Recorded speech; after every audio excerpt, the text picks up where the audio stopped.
još jednom. Dobrodošli u još jednu epizodu Tesla's Light Night Show Light Final Night. Htio sam vam objasniti jednu stvar. Kako složiti ruksak? Mnogi pitaju, hej, šta ide tu, tamo, prvo, drugo, zadnje? I odlučio sam vam pokazati. I pokazat ću vam sada to. Ostanite.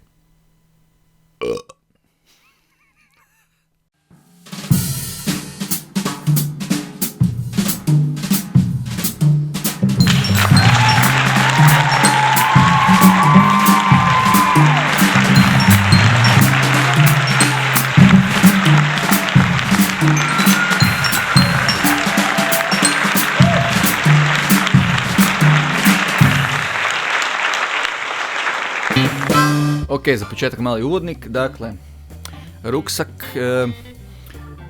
kada hodaš je sastavni dio opreme i izuzetno je bitno da bude dobar, da ga poznaješ, da ti leži poput rukavice. I ono što je isto u tom cijelom spektru stvari koje su bitne, jako važno, je da znaš gdje se šta nalazi u svakom trenutku. Jer ponekad ti na brzinu nešto treba i moraš to znati naći.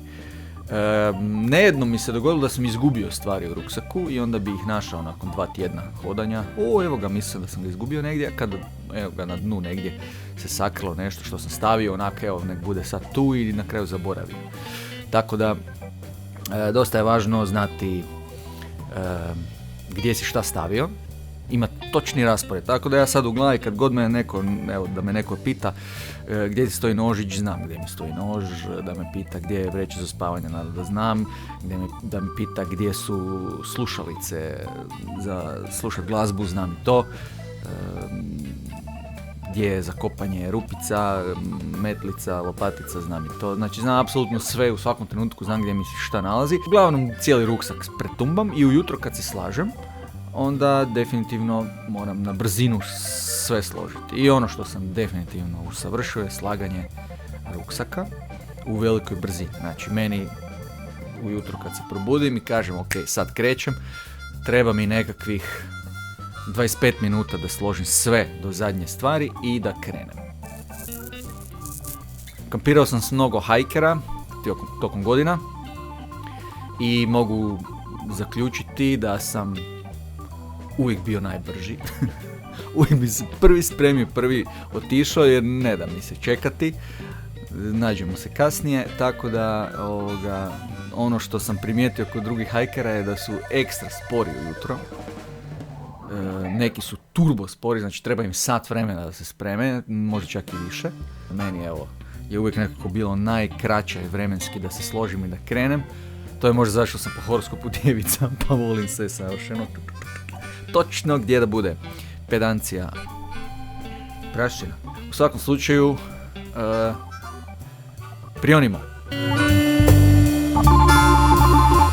Prvo što stavljamo u ruksak je ono što ti najmanje treba. To je preko dana, jel? U ovom slučaju to su nepropusne hlače koje ti trebaju eventualno ako dan prije pokisneš, pa ujutro da kreneš utopljen i suh, jel? Onda staviš ih na dno. Kabanica. Najčešće nije kiša i ne treba ti, ako baš je kišni dan i prijeti kiša, stavi naprijed u meš. Ako je sunčan dan i znaš da neće padati kiša, stavi na dno. Neće ti trebati ako sije sunce.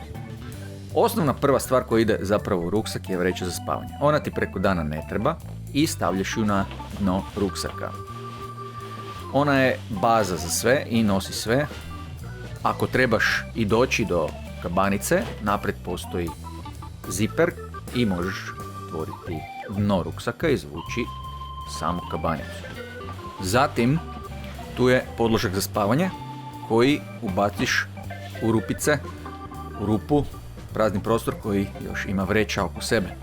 Ista stvar je i sa Thermalite plahticom za spavanje koja grije po noći. Treba ti samo navečer za spavanje. To dobro utisni tako da se čvrsto drži. Potom ide nepropusna vreća u koju si stavio svu odjeću, rezervne čarape, rezervne majice, pidžama, ne znam, you name it, sve je unutra. To natiskaj lijepo na vreću. Potom stavljaš lončić. Lončić je malo nezgrapan i uvijek stvara ko nekakvu grbu na jednoj strani ruksaka. Zato ćeš doskočiti tome sa pernatom jaknom, koja ti preko dana može dobro doći. U slučaju da malo zapuše hladni vjetar ili u slučaju da se zakloni sunce pa dođu oblaci i bude ti hladnije ili staneš i trebaš se ugrijati. Zatim hrana. Sad ju baš nemam puno, ali inače to bude vrečurina koja popuni sav ostali prostor. Eventualno još dodam unutra nekakve sitnice poput bafa ili bandane kojom brišem znoj. To mogu staviti eventualno i u prednji džepić ruksaka. To je to. Dakle, zatvorimo taj dio i krenemo sa kapom. Dakle, u kapu stane dosta toga, ovisi naravno o modelu ruksaka. Baterija za mobitel, GoPro ili šta već imaš. Žlica, filter za vodu i šprica za čišćenje filtera, prva pomoć, kuhalo, naglavna lampa, dakle sve stvari koje ti preko dana dobro dođu. Naglavna, to jest mrežica za glavu, protiv kukaca, nož, stvari koje bi izgubio po ruksaku, a evo i upaljač, dobro imati dva u slučaju da jednog izgubiš. Dakle, stvari koje je dobro imati na jednoj hrpi. Može i šalica, ali najčešće ju ne koristim niti ne nosim, ali ko voli nek izvoli.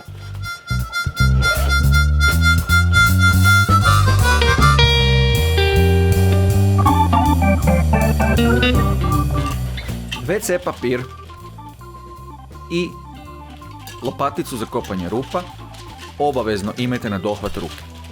Dakle, stavite to naprijed u ovaj meš, a ovu lopaticu objesite nek se klati sa ruksaka. Izuzetno je bitno da vam bude na dohvat ruke jer ponekad te ulovi velika kiča.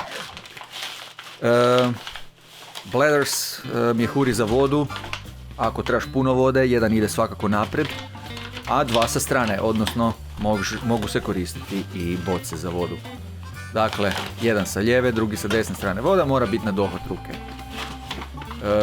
I naravno, računaj na to da napraviš balans. Kako piješ vodu, tako se balans gubi, ali nema veze. Mnogi se boje staviti šator naprijed da se ne ošteti, ali ja u ruksaku nemam mjesta, jer kada hodam na velike udaljenosti imam puno opreme, imam još i foto opremu i koje kakve kablovi i to sad nije bitno. Tako da šator stavljam uvijek naprijed. Naravno, ne bacam ruksak okolo i pazim kada se negdje naslanjam. I to je to. Ruksak je spreman za hodnju. Eventualno možete još unutra staviti malu pljoskicu sa rakijom, ali to prepuštam svakome na izbor. I da, evo ga, to je bilo spremanje ruksaka. Ekspres, naravno kad to radiš u šatoru, kad je sve razbacano, onda to malo duže traje. Ali to je uglavnom to. Imajte na umu da držite stvari u vrećama našpanano, od ruba do ruba, i popunjavajte rupe.